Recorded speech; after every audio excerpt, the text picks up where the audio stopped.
Hands-On is sponsored in part by Elmer's Products, Inc., manufacturers of a variety of adhesives, arts and crafts, and office products for use at home, school, or business for over 60 years. www.elmers.com. Stadler Incorporated, inspiring creativity for more than 150 years. Available wherever fine art and craft supplies are sold. www.stadler.us.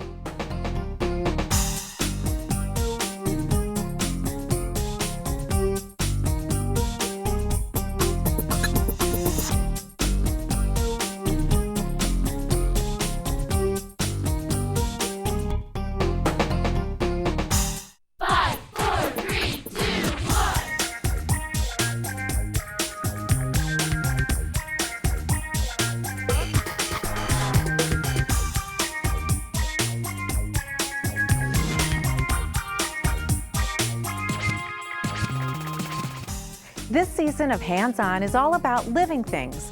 Learn about the animals and plants that share our environment through great projects. We've divided them into the same classifications used by scientists. First, we divide the animal kingdom by whether or not they have a backbone. Then we look at other characteristics like what they eat, where they live, and their body temperature. The groups will study are amphibians, birds, fish, mammals, and reptiles. For invertebrates, we'll divide them into insects, arachnids, and crustaceans and mollusks. For plants, we'll talk about the way we see and use plants in everyday life. Every project has 5 steps and 5 main ingredients. Plus, you'll want to keep basic supplies like scissors, markers, toothpicks, and rulers on hand. Remember, be creative, and let's learn about living things. Soft-bodied invertebrates that live in water or on land are grouped as mollusks. Snails, clams, mussels, and squid are an example. Mollusks usually have a shell and a fleshy living part. Their body has a very distinctive foot or a way to move itself. Mollusks are one of the most varied life forms and can be found in places from mountains to oceans. Crustaceans are also invertebrates with a tough coating or shell on the outside of their body. Shrimp, lobster, and clams are an example. Our first project is a contemporary octopus with a very dominant eye. Then it's a wall decoration of your favorite crustaceans using glue. Then create pearl and shell beads from clay. So let's get started. Our next project is a stylized octopus, and it's made into a keychain or a little hang tag that you could hang on your backpack. Let's take a look at what we'll be using. We need some crafting lace. We've got watercolor paints in the paintbrush tips. We've got dimensional paints, opaque markers, and we'll also need some beads, some simple wood shapes, and of course the keychain or the clip.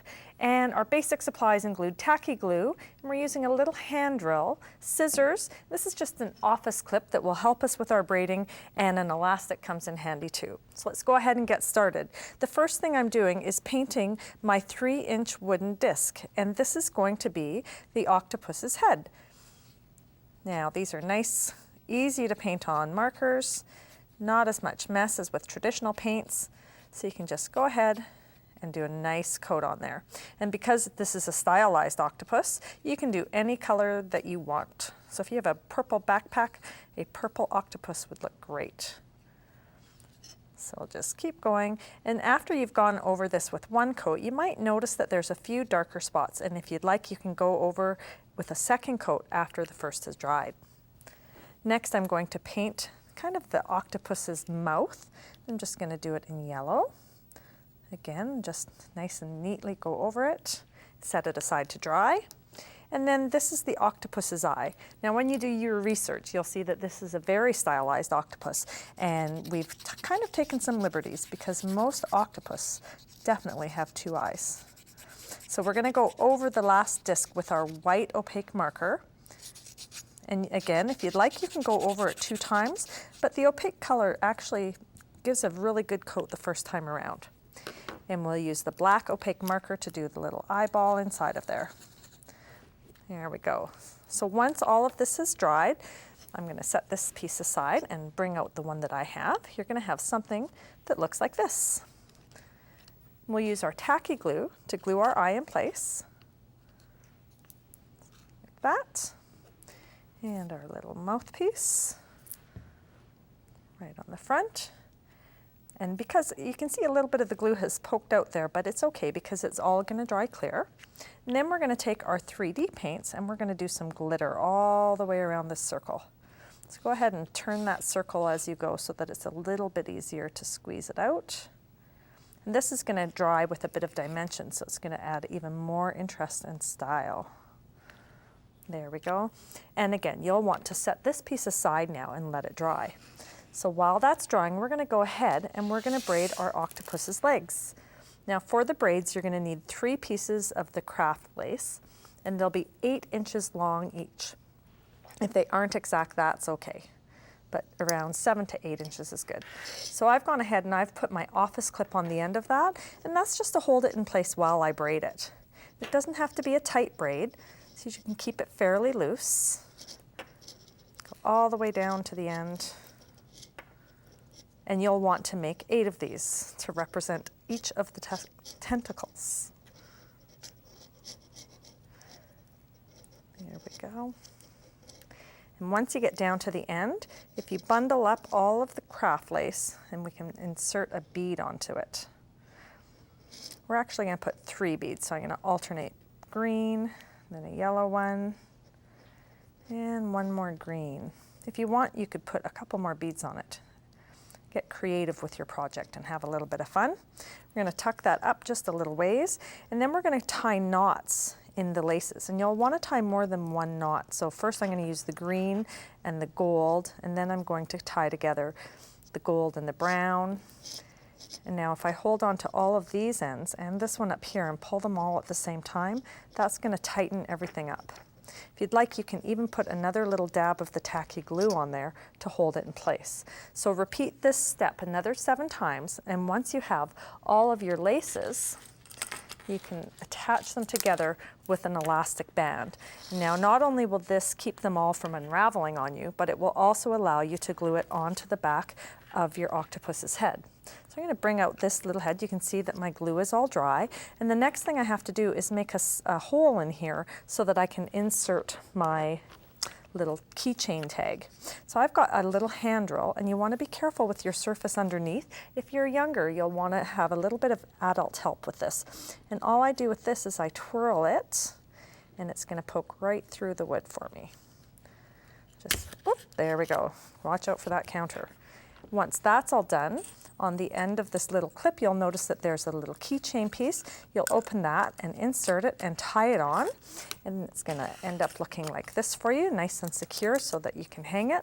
And then we're going to flip this over on the back and take our little bundle of legs. And I'm going to take 1 more length of 8 inches of craft lace, and I'm going to wrap it really securely around the legs, and I'm going to knot it so that it's going to hold on to it tight. You can leave the elastic band right in place, and nobody's going to see it because it's going to be hidden by the craft lace. And after you've got a good strong knot there, we're going to go ahead and we're going to tie this onto the back of the little clip, or actually of the ring. And it's going to, you can bring it up high or you can leave it a little bit dangling. And if it's dangling, it's just going to give a lot more movement when you hang this from your backpack or whatever you decide to hang it to. So again, we're going to tie a tight knot and pull it tight to secure it. And then we can go ahead and trim these tabs a little bit. If you'd like to, you can add a little dot of glue there to see if that will help secure the cord a little bit more too. So we've got that all trimmed. And now as I look, I can see that we've got a little bit of these cords or poking up, the lace poking up above my octopus's head. So I'm going to go ahead and I'm going to trim those down a little bit too. So you can snip them away. Don't cut them too short, and you'll want to watch out for the other lace that you've tied onto the clip so that you don't accidentally snip it. So once you've got all that trimmed away, take a look at it, knock away, and you can see now they're not poking up over the edge. We're going to have lots of fun movement in that when it's hanging from a backpack. Let's take a look at our finished project. Remember, you can do this in any color that you want. We've got our little hang tag up at the top. Of the eye, you could add a second eye. You could even draw a smile on it instead of using the little mouth like we've done. And that's one of our mollusks. We're going to make a series of wall plaques. We have crustaceans and mollusks. We have the crab, which is a crustacean, the snail, which is a mollusk, and the lobster, which is a crustacean. And they're all different colors. You're going to need foam board, tempera paints, a clear or a white glue, and then our basics. We've got some tacky tape, we've got some makeup sponges, the top of some pop tops, and you can use transfer paper. I have a black marker, an X-Acto knife, and a pencil. Now you're going to need some adult supervision on this first step to cut the foam board.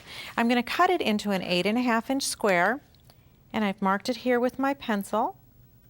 I'm going to lay my ruler across the side, and as I said, you need adult supervision on this. X-Actos are very sharp. I'm going to pull towards me using the straight edge.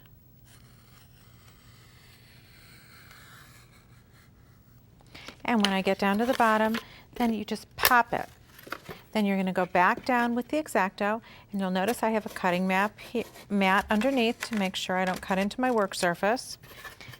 And I've got my block ready. Let's see if I cut all the way through. So you're cutting through the foam core and also the paper layers that are on either side. Now I'll put my X-Acto to the side, put my cap on. Now I'm ready to start with my pattern. So I can make as many panels as I'd like. I've got 3 patterns. I have a snail, the crab, and the lobster, and all of these are on our website. Now you want to go over the pattern with a dark marker if you're going to use a transfer or put it underneath. There's a whole lot of different ways that you can transfer this pattern onto this. We can take a piece of tracing paper and lay it on top, and then let's take the snail, line up my snail so we can squeeze underneath. I'm going to take a little piece of the tacky tape, and this is a removable tape, just to make sure I don't pull that so it doesn't move while I'm working on it. And I'm going to go over the lines. And I just used my marker really to go over and make those lines nice and heavy after it came off of my printer. Now another way while I'm tracing along this that you could get this design on is to go over your design with this black marker, turn it over, and then use a graphite pencil behind it and then transfer it on, because the graphite will then transfer when you go over the design a second time. As I said, there's a lot of different ways, and we'll have all different instructions for transferring on the website. So I'm going to go over this entire design. I'm using a soft pencil. I'm pressing hard, but not too hard, because I want to make that little bit of an indentation onto my foam core, because that'll make it easier to follow my pattern, but it's also going to be a nice spot to do my glue lines. And I don't want something that shows up too dark, so that's why I'm using just a gray or a black color on my graphite paper. So let's see if I've got all my lines here. And you can see on this snail that the reason why he's a mollusk is he has this foot or a part of his body that helps him move, and that's a characteristic of a mollusk. Okay, let's lift this up. I'm going to flip it to the front, and you can see I've got my whole design here. Let me pull that off. Now the next step is to go over this all with my glue. And I'm using a clear glue, and you can make thin or thick lines. I'm going to go along the entire design, and it's important to make a nice thick line. The glue is actually going to become a part of this design. Now also you might notice here, you can see my lines a little bit through here because I used a gray graphite. Now that's going to be covered by color, but if you did go a little bit darker, you could also use a white glue, which will cover those lines. And I'm going to grab a white glue as well so you can see how that looks. Either one works the same, and that'll totally cover my line. So I'll continue on with this. Now it's important to let this dry. The glue is going to be very thick, and the glue creates this 3D image. And it's going to be kind of like a relief, or possibly like a tile. So I'm going to go across the entire design. And as I said, don't worry, it doesn't matter if you use the white or a clear glue. It's all in the method that you use to transfer underneath that makes the difference. Now once I've got all my lines completed, I'm going to set this aside and dry, and then I can make as many panels as I'd like. When it dries, I've used a white glue here. It's going to dry kind of with a milky consistency. Next step is to add my color. So I've taken my makeup sponges and I've squeezed out some of my tempera paint. And on the snail, I'm going to work with a blue color. I'm dabbing my sponge into the paint. I'm going to start kind of from the inside and work my way out. Sponging along. You can always add more color, but it's hard to take away color. So I'm going to go over the center of the piece. And I want to have a little bit of dimension. As you can see, I'm getting lighter to here, towards the center. And I want the edges, I'm going to do one corner so you can see it totally. I'm going to go a little bit darker with the blue towards the corner and along the edges. I'm going to put this sponge down and grab my green. You want to make sure you get a nice coat over the snail itself. So let's go all the way green. And you can choose whatever color you'd like. I've chosen 3 different color palettes. I've done red and orange on the crab because crabs have a little bit more of that color tone.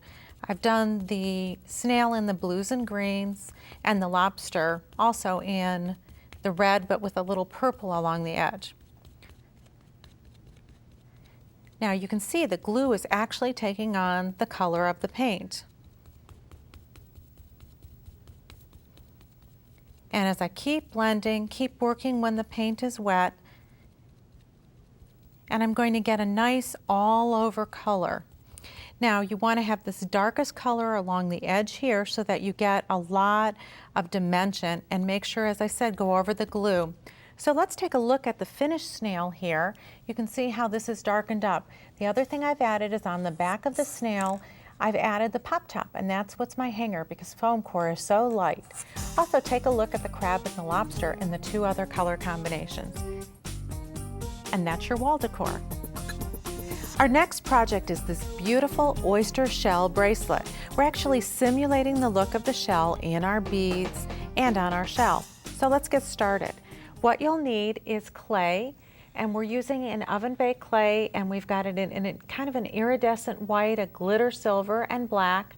We're using a strong adhesive, an instant adhesive. We have some silver beads, silver jump rings, some stretch cord, and then we have our clay tools, then we a chain nose plier and scissors, and we also have toothpicks and a nail. So let's get started.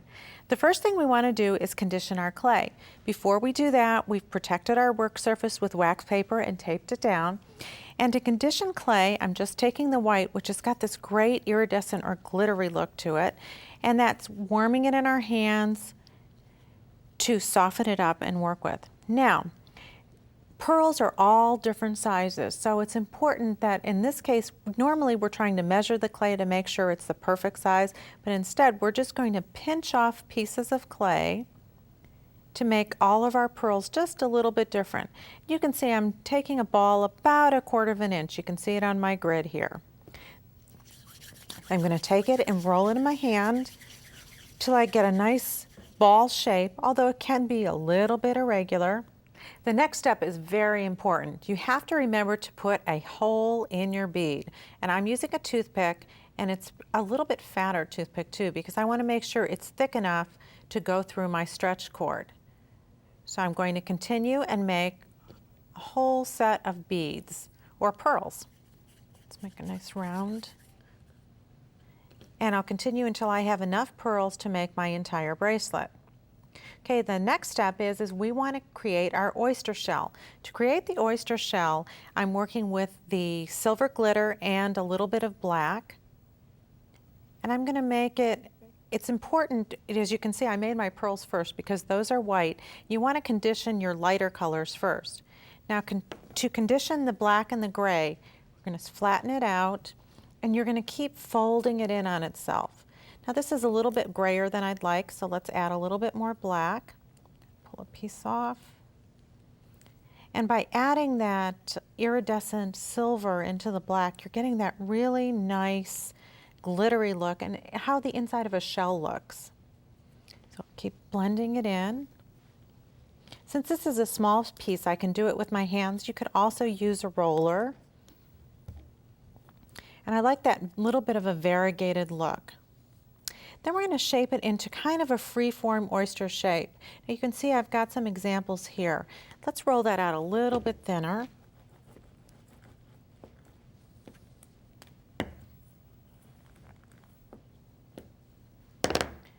And we'll squeeze off a little bit. And now I'll start crinkling it. And I'm just pinching it with my fingers into my shell shape. Now we've got a nice little shell. Curl that over. Another point, remember, put your hole in here because we're going to have to string this as well. Now once you have all of your beads and your oyster completed, you're going to want to put these in the oven, follow the manufacturer's instructions at 230 degrees on an oven-safe plate. I'm also going to make one last little pearl. Let's make one teeny tiny one that's going to go inside my oyster shell. And we'll put that right in. Okay, so now we have our shell made. We've got our beads. Once they're all hardened and come out, now it's time to start stringing your bracelet. So I'm taking my stretch cord. Stretch cord comes in all different widths. There's going to be all different millimeters. This is a 1 millimeter, which is a thicker cord and a little bit stronger. I've cut a 12-inch length of my cord, and I'm going to do a simple knot at the end. And I want to make sure this is secure, so I'm going to take my instant glue and squeeze out a little dot right on the knot to make sure it stays. Now be very careful when you're using this instant glue that you don't get it on your fingers. Now it's time to start stringing my bracelet. So I'm going to string on one of my pearl beads. Then I'll string on a silver bead. And this is where you can judge too whether you've made all of your holes on your beads nice and even. Let's get another pearl. This would be a fun project to make in different colors of clay as well. You could do, there's iridescent pinks and blues, or you could add that iridescent to just about any other color that you might use. I'll keep stringing. Now this one looks like the hole is a little tiny. Let's go for a larger bead. And we'll continue on. We would string the whole bracelet, and you're going to measure it on your own wrist, but the standard length for a bracelet is about 7 inches.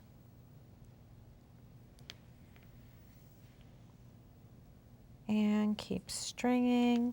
Let's see, let's put a few more on.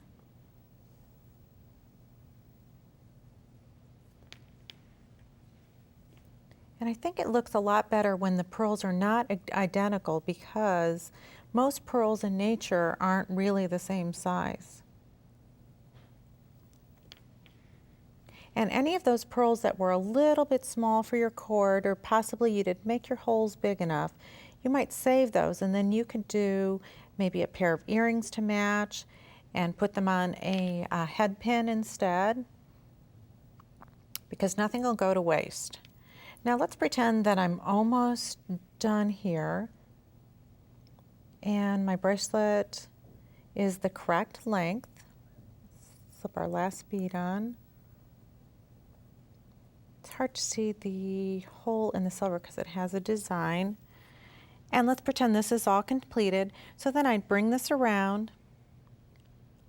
I tie a simple overhand knot.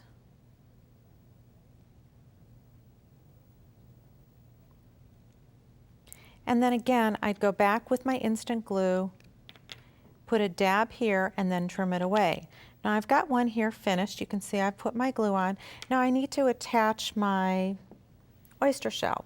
We're going to use this large jump ring. I'm going to put one end in my pliers, or my chain nose pliers, and you want to bend the jump ring like that. You never want to pull the jump ring out.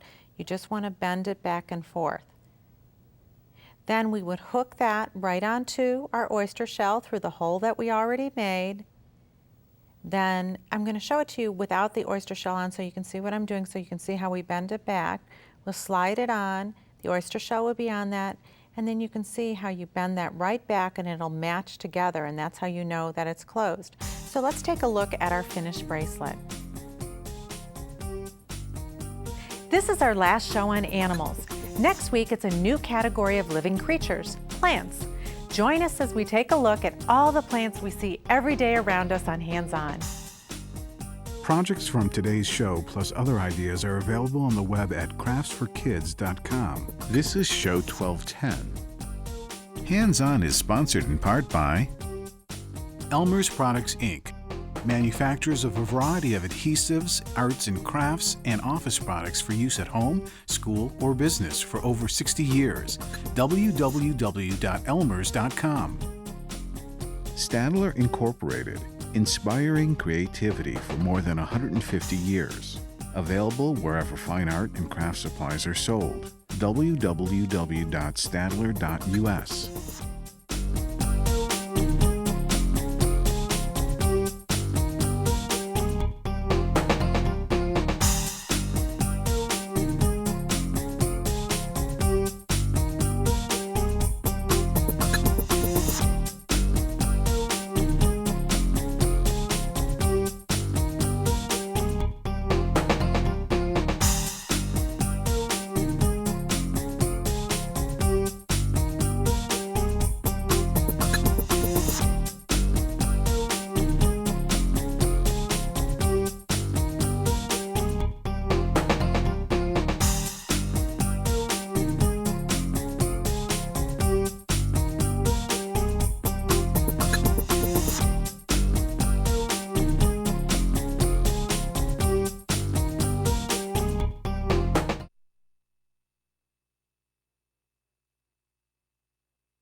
Hi, I'm Kathy Stahl, host of Hands-On Crafts for Kids.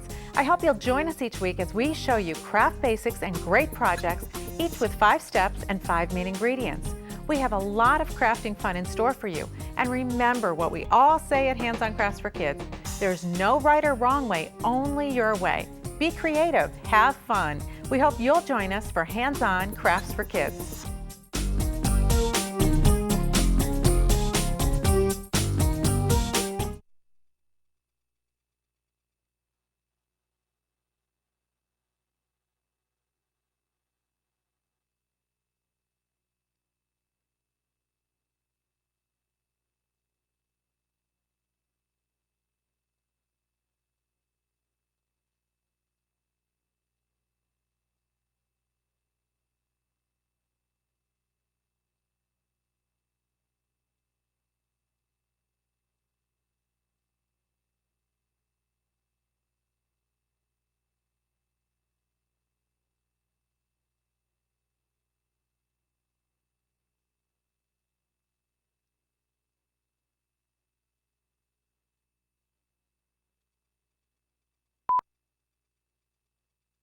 Lions and tigers and bears, oh my!